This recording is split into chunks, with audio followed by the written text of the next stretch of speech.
ஐயா ப்ரோ, இப்ப சௌந்தர்யாக்கு என்னதான் பிரச்சனையா ப்ரோ? என்னதான் பிரச்சனை? நானும் இந்த டாஸ்க் ஆரம்பிச்சதுல இருந்து பாத்துக்கிட்டு தான்ப்பா இருக்கேன். பெருசா பெர்ஃபார்மன்ஸ் எதுவுமே இல்ல. அது இந்த டாஸ்க்னு இல்ல, எந்த ஒரு டாஸ்க்ல பெருசா பெர்ஃபார்மன்ஸ் இருக்காது. ஆனா இப்ப ரீசென்ட் டேஸா ஒரு கேம் ஆடுறேன் ஒரு விஷயம் பண்றாங்க.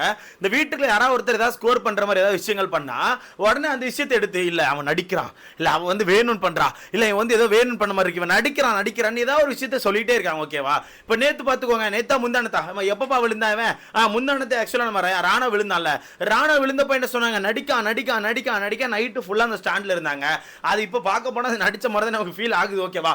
இருந்தாலும் அந்த ஸ்டாண்ட் எடுத்து வச்சது யாரு? அவங்க தான். அவனே கண்ணீர் விட்டு அழுத பிறகு கூட அந்த ஸ்டாண்டை மாத்தாம நடிக்கான்னு சொல்லிட்டு இருந்தாங்க. சரி, அது கூட ஓகே. அவன் அந்த வீட்டுக்குள்ள ஏதோ பண்ணிட்டு தான் உங்களுக்கு நடிக்கிற மாதிரி தெரிஞ்சு. இன்னைக்கு வீட்டுக்குள்ள பயங்கரமான பஞ்சாயத்து போயிட்டு இருக்கு. வீடை வெடிக்கிற லெவலுக்கு 4 பொண்ணுங்க சண்டை போட்டுக்கிறாங்கப்பா. உண்மையா அதுதான் சண்டை. ஓகேவா? ஸ்டெமினா வந்து எவ்வளவுதான் ட்ரெயின் ஆனாலும் பரவாயில்லன்னு சொல்லிட்டு பயங்கரமா சண்டை போட்டுட்டு இருக்காங்க. ஜாக்லின், மஞ்சரி, பவித்ரா, அன்சிதா 4 பேர் பயங்கரமா சண்டை போட்டுட்டு இருக்காங்க. இப்படி சண்டை போட்டுட்டு இருக்கும்போது ஒரு ரவுண்ட் அப் என்ன நடக்கும்னா, மஞ்சரியோட கையும் பவித்ராக்குள்ள போய் மாட்டிக்கும். அப்புறம் நம்ம ஜாக்லின் கால் இருக்குல்ல, ஜாக்லினோட காலுமே கீழே மாட்டிக்கும். அதுக்கு மேலதான் மொத்தமா பவித்ராவும் அன்சிதான் கிடப்பாங்க. அப்படி கிடக்கும்போது ஜாக்லின் அந்த இடத்துல கத்திருப்பாங்க, காலுன்னு கத்தி ரொம்ப நேரம் கத்திட்டு இருப்பாங்க. கத்திட்டு ஒரு மாதிரி கேரான மாதிரி கண்ணுங்கெல்லாம் உங்களுக்கு சொறி இருக்கும். இந்த பக்கம் பார்த்தா மஞ்சரியே கைன்னு கத்திட்டே இருந்திருப்பாங்களே.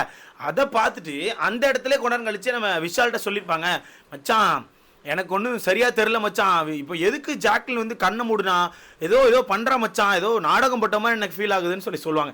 நான் என்ன கேட்குறேன், சௌந்தர்யா நீங்க தான் இந்த டாஸ்க்ல இல்லைல்ல, நம்ம இவ்வளோ டஃப் கொடுத்து ஆடுமான்னு கேட்டால் வாய்ப்பு இல்லை. அங்கே இவ்வளோ நெருக்குனப்போ நம்ம கிளம்பி வந்திருப்போம். அப்போவே அங்கே அவ்வளோ முறுக்கல்னு போயிட்டு பூரா போயில சண்டையை போட்டுட்டு இருக்காங்க. அந்த சண்டைகளை எவங்கால் எங்கே போய் மாட்டிச்சு, எங்கே போய் மாட்டிச்சுன்னு யாருக்குமே தெரியல. ஏன்னா அந்த மாதிரி கூட்டமாக கிடக்காங்க.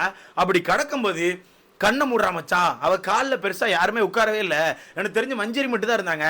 மஞ்சரி பெருசா வெயிட்லாம் இருக்க மாட்டாங்கன்னு சொன்னா, இது எனக்கு என்னங்க, எனக்கு புரியலங்க. இப்போ ஆக்சுவலாக நீங்க என்ன சொல்ல வரீங்க? இப்போ ராணுவ மாதிரி இந்த வீட்டுக்குள்ள எல்லாரும் நடிச்சுக்கிட்டே இருக்காங்கன்னு சொல்றீங்களோ? ராணுவ மாதிரி எல்லாரும் அடிச்சுக்கிட்டே இருக்காங்க. இதுல ஆக்சுவலா அந்த இடத்துல சொல்றாங்க, சரி ஓகே நான் விட்டாச்சு. ஓகேவா? அதுக்கப்புறம் பார்த்தா அந்த பக்கம் பயங்கர பிரச்சனை போயிருக்கும். அன்சிதா வந்து உள்ள போய் பாத்ரூம்ல போய் அழுதுருப்பாங்க. அங்க அன்சிதாட்ட போய் இவங்க தான் சமாதானப்படுத்திருப்பாங்க. அன்சிதாவுக்கு வந்து பயங்கரமா அழுதுருப்பாங்க. அது ஏன்னா அன்சிதா வந்து காலில இருந்து 2வது ரவுண்ட் நடக்கும்போது நினைக்கிறேன், 2வது ரவுண்டோ 3வது ரவுண்ட்லயோ அவங்க கொஞ்சம் சாடாகி நம்ம சௌந்தர்யாவை தான் கட்டி பிடிச்சி அழுதுருப்பாங்க. அதுக்கப்புறமே சௌந்தர்யாவுக்கு வந்து அன்சிதா மேல ஒரு சாஃப்ட் கார்னர் வந்து நினைக்கிறேன், ஒரு மாதிரி அன்சிதாவை தான் போய் கேர் பண்றாங்க. பயங்கரமா பண்ணிட்டு இருந்தாங்க. தப்பு கிடையாதுங்க, தப்பே கிடையாது. ஆனா ரெஸ்ட் ரூம்ல போய் அழும்போது அவங்க என்ன சொல்றாங்கன்னா, இவன் அடிச்சுட்டா இப்படி பண்றா அப்படி பண்றா, அவதான் இவ்வளவு விஷயங்கள் பண்ணான்னு சொல்லிட்டு ஜாக்லினை பத்தி மஞ்சரியை பத்தி நிறைய விஷயங்களை இல்லாத போலாத ரெஸ்ட் ரூம்ல உட்காந்து சொல்லிட்டு இருக்காங்க அன்சிதா. ஏன்னா அன்சிதா 24 இதான் வேலை. ஒரு விஷயத்தை பண்ணுவாங்க, அந்த விஷயம் தப்பா போதில் அந்த விஷயத்தை நமக்கு வெற்றி கிடைக்கான்னு தெரிஞ்சா உடனே என்ன பண்ணுவாங்க, இந்த மாதிரி தான் ஒப்பாரி வச்சு ஒரு சீனை கிரியேட் பண்ணுவாங்க. சேம் அதே சீன் தான் கிரியேட் பண்ணாங்க. ஓகேவா? சேம் அதே சீனை தான் கிரியேட் பண்ணிருக்காங்க. இப்படிதான் அன்சிதா சீன் கிரியேட் பண்ணுவாங்க. தெரிஞ்ச பிறகு கூட ஈவினிங் கொஞ்ச நேரம் கழிச்சு பிக் பாஸ் ஆக்சுவலா பிரேக் விட்டுருப்பாரு. பிரேக் விட்ட பிறகு வெளியே விஜய் விஷால்ட்ட உட்காந்து பேசிட்டு இருக்கும். என்ன சொல்றாங்கன்னா, மஞ்சரி ஏதோ நடிச்ச மாதிரி தான் எனக்கு தோணுது மச்சான், மஞ்சரி கை பெருசாலாம் உள்ள மாட்டல, லைட்டா தான் மாட்டிருந்து, அப்படி மாட்டினாக்கலாம் அப்படி கத்த வேண்டிய அவசியமே கிடையாது. அது மட்டும் இல்லாம ஜாக்லினுக்கான கால் மேல யாருமே கிடையாது மச்சான், அவ கால் சைட்ல தான் இருந்துச்சு, மஞ்சரி மட்டும் தான் மேல இருந்தாங்க நினைக்கிறேன். மஞ்சரிக்கான வெயிட்லாம் பெருசா கிடையாது, மஞ்சரி வெயிட் பெருசாவா இருக்கு போய் மச்சான், அந்த வெயிட் என்ன கால் மேல யாரா மிதிச்சு போன மாதிரி இருக்கும், அவ்வளவுதான மச்சான், இதுக்கே மச்சான் கண்ணெல்லாம் மூடுறாங்க, ஏதோ சரியில்லை மச்சான்னு சொல்லிட்டு விஷால்ட்ட சொல்லிட்டு இருக்காங்க. எனக்கு இதை பார்த்துட்டு எனக்கு ஆக்சுவலா என்ன சொல்லனே தெரியல. அங்க லைவ்ல பார்த்து நமக்கு தெரியும் எத்தனை பேர் எங்கெங்க படுத்து கிடந்தான்னு. ஓகேவா? அங்க அவங்க கால் எப்படி மடங்கிருந்து நமக்கு தெரியும். ஒருவேளை இப்படியே கால் இருந்துச்சு அது மேல படுத்திருந்தாங்கன்னு நீங்க சொல்றது ஓகே. அவங்க இப்படி படுத்திருக்காங்க, கால் இப்படி திரும்பி உள்ள போய் மாட்டி இருக்குன்னா அது எவ்வளவு வலிக்கும் எல்லாருக்குமே தெரியும், உங்களுக்கும் தெரியும் கண்டிப்பா.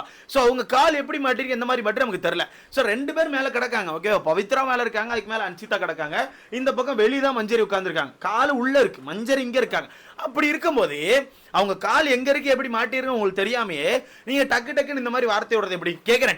டக்குன்னு இந்த மாதிரி அவங்க நடிக்கிறாங்க, இல்ல ஏதோ வேணும்னு பண்ண மாதிரி இருக்கு, ஏதோ அந்த இடத்துல ஏதோ கண்டென்ட் பண்ணி அந்த இடத்த குலைக்கணும்னு சொல்லி பண்ண மாதிரி இருக்குன்னு சொல்றது எதுக்குன்னு தெரியல. அது மட்டும் இல்லாம மஞ்சரி கை வந்து இப்படி நார்மலா உள்ளதா இருந்து மச்சான், அதுக்கு அவங்க அவ்வளவு கத்த வேண்டிய அவசியம் கிடையாது, வேணும்னு கத்துறாங்கன்னு சொல்றாங்க. ஏங்க மஞ்சரி கை எப்படி மாட்டிருந்து தெரியுமா? மஞ்சரி ஃபர்ஸ்ட் இப்படி கையை விட்டு எடுக்க ட்ரை பண்ணிட்டு இருப்பாங்களா, எடுக்க ட்ரை பண்ணி உருண்டுருவாங்க அந்த பக்கம். அப்ப மஞ்சரி கை ஒரு மாதிரி இப்படி போய் லாக் ஆயிருக்கும். அதனால தான் மஞ்சரி காய் கைன்னு கத்துவாங்க. யாரும் கையை இப்படி ஏடிஎம்ல பணம் எடுக்கிற மாதிரி கையை உள்ள விட்டுட்டு கை உள்ள கை அப்பெல்லாம் யாரும் கத்த மாட்டாங்க. ஓகேவா? கையெல்லாம் கத்த மாட்டாங்க. கை ஒரு மாதிரி திரும்பி உள்ள போய் மாட்டிருந்து, அதுவும் ட்ரெஸ்குள்ள கை விட்டு அந்த மொபைல் எடுக்க ட்ரை பண்ணாங்க, அது நல்லா லாக் ஆயிருந்து. அதனால தான் கத்துனாங்க. எல்லாத்தையும் அந்த இடத்துல நின்று ரொம்ப கிளியரா பார்த்த மாதிரி வேணும்னு சொல்லி ஒரு சீனை கிரியேட் பண்ணிட்டு இருக்காங்க. ஆக்சுவலா அந்த சீனை பார்க்கும்போது எனக்கு எப்படி ஃபீல் ஆகுதுன்னா, எப்படி ராணு வந்து அந்த இடத்துல கண்டென்ட் பண்ணி ஸ்கோர் பண்ண ட்ரை பண்றான்னு சொல்லிட்டு அந்த ஸ்கோரிங்கை உடைக்கணும், ஐயோ நம்ம மட்டும் தான் ஸ்கோர் பண்ணணும்னு சொல்லி அதுக்குள்ள போய் ஏதோ பேசினாங்களோ, சேம் அதே மாதிரி இவங்க ஏதோ ஒன்று பண்ணிட்டாங்க, ஏதோ ஒன்று ஒன்று பண்ணியிருக்காங்க. அப்போ அந்த அந்த பிளே நம்ம உடைக்கணும்லன்னு சொல்லிட்டு ஏதோ வேணும்னு சொல்லி பேசுற மாதிரி இருக்கு. இதில் எனக்கு என்னன்னா, நேற்று ரயான் வந்து சொல்லியிருப்பான் யார்கிட்ட, ரயான் வந்து ஜாக்லின் அப்புறம் சௌந்தர்யா எல்லாம் இருக்கும்போது நேற்று நைட் எபிசோட்ல லாஸ்ட்ல பார்த்துருவீங்களா? அப்போ ரயான் என்ன சொன்னா, அன்சிதா தலையில் அடியே படல, அன்சிதா ஏதோ வேணும்னு பண்ண மாதிரி இருக்கு, ஏதோ நடிச்ச மாதிரி எனக்கு ஃபீல் ஆகுதுங்கும் போது அந்த பக்கம் இருந்து ஜாக்லின் என்ன சொல்லுவாங்க, அவள் அந்த மாதிரி ஆள் தான், பண்ணக்கூடிய ஆள் தான், ஏதோ ஒன்று நடிப்பை போடுவா, அவளுக்கு வந்து அந்த இடத்த கழிச்சு விடணும், ஏதோ ஒன்று பண்ணிருப்பான்னு சொல்லிட்டு இருக்கும்போது அதுக்கு நீங்க என்ன சொல்லுவீங்க?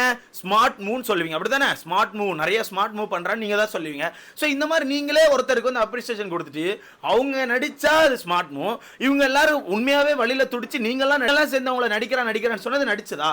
எனக்கு ஆக்சுவலா புரியவே இல்லை. இப்போ சௌந்தர்யாக்கு ஆக்சுவலா என்ன பிரச்சனை எனக்கு புரியல. அவங்களுக்கு இந்த கேம் ஆட முடியலங்கிறது பிரச்சனையா, இல்ல இந்த கேம் ஆடி இவங்களா ஸ்கோர் பண்றாங்கிறது பிரச்சனையா, இல்ல இந்த கேம்ல வந்து ஒரு சில பேர் மட்டும் ரொம்ப ஹைலைட்டா வெளியே தெரிஞ்சிருவாங்க, ஐயோ நம்ம 2-3 நாளா ப்ரோமோலே வந்திருக்க மாட்டோமேங்கிறது உங்களுக்கு பிரச்சனைன்னு தெரியல.